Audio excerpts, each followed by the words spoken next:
Dear parents, నేను doctor Gautam Reddy, MBBS MD, children specialist.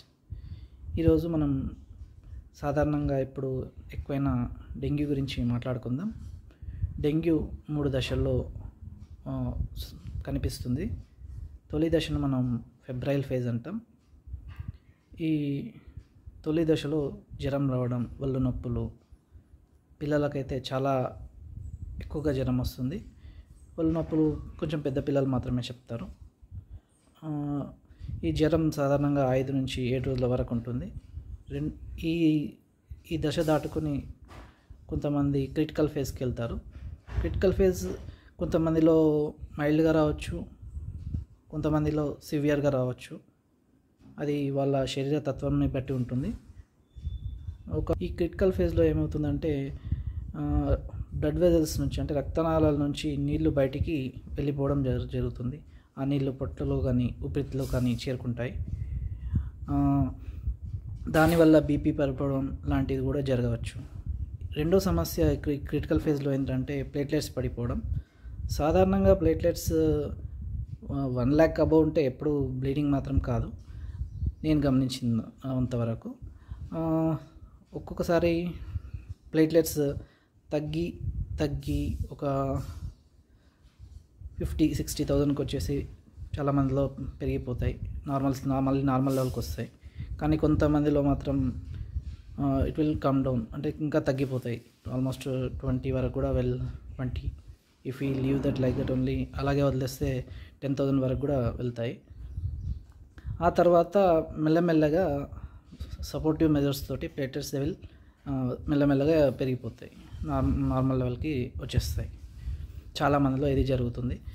ఒక్కోసారి మరీ తీవ్రంగా తగ్గితే మనం ప్లేట్లెట్ ట్రాన్స్ఫ్యూషన్ లాంటివి ఇవ్వాల్సి వస్తుంది. తర్వాత డెంగ్యూ ఈ దశ దాటుకొని చాలామంది దశ మైల్డ్గానే వస్తుంది, కొంతమందికి మాత్రం తీవ్రంగా వస్తుంది. ఈ దశ తర్వాత వచ్చేది రికవరీ ఫేజ్. ఈ ఫేజ్లో పేషెంట్స్ బాగా అవుతారు, బీపీ నార్మలైజ్ అయిపోతుంది. ఈ టైంలో క్లాసికల్ డెంగ్యూ ర్యాష్ అంటాము, అది డెవలప్ అవుతుంది, కొంచెం ఇచ్ స్టార్ట్ అవుతుంది.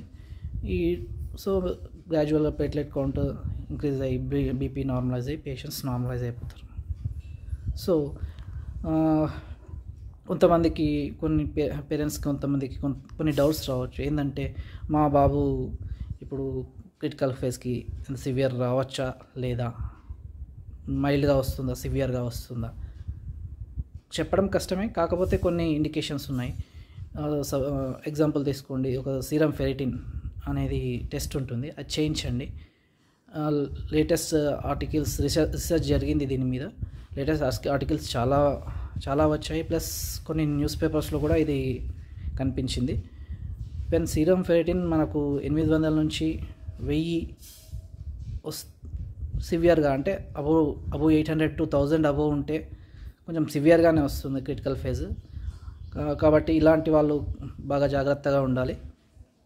తర్వాత అవసరమైతే వెంటనే అడ్మిషన్కి వెళ్ళిపోవడం ఇది చేస్తే ఉత్తమం. ఇలాంటి వాళ్ళు కొంచెం తక్కువ సీరం ఫెరిటిన్ నార్మల్గా వచ్చిన వాళ్ళు, స్లైట్గా ఎలివేట్ అయిన వాళ్ళు అంతా భయపడాల్సిన అవసరం లేదు. వెయిట్ చేయండి, మీకు సాధారణంగా చాలా మటుకు ప్లేట్లెట్స్ అయితే నార్మలైజ్ అవుతాయి, బీపీ కూడా స్టెబిలైజ్ అయిపోతుంది. వీళ్ళకి మోస్ట్ ఆఫ్ ద టైం వీళ్ళు ఎక్కువగా మైల్డ్గా డెంగ్యూ సివియారిటీ చూస్తారు. తర్వాత ఇంకోటి, మా బాబు క్రిటికల్ ఫేజ్కి ఎంటర్ అయ్యాడా లేదా ఎట్లా తెలుసుకునేది అంటే, జస్ట్ సాధారణంగా మీరు హాస్పిటల్లో ఉంటే మాత్రం యూఎస్జీ అబ్డామిన్ చేస్తారు, అల్ట్రాసోనోగ్రఫీ అబ్డామిన్. అందులో గాల్ బ్లాడర్ వాల్ థిక్నెస్ అనేది ఉంటుంది. It's the early sign of ఎవరైనా పిల్లలు కానీ పెద్దలు కానీ entering into critical phase.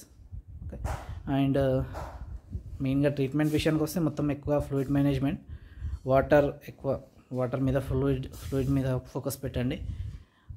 Just పౌష్టికాహారం తీసుకోండి, that's more important. Thank you. నేను డాక్టర్ గౌతమ్ రెడ్డి.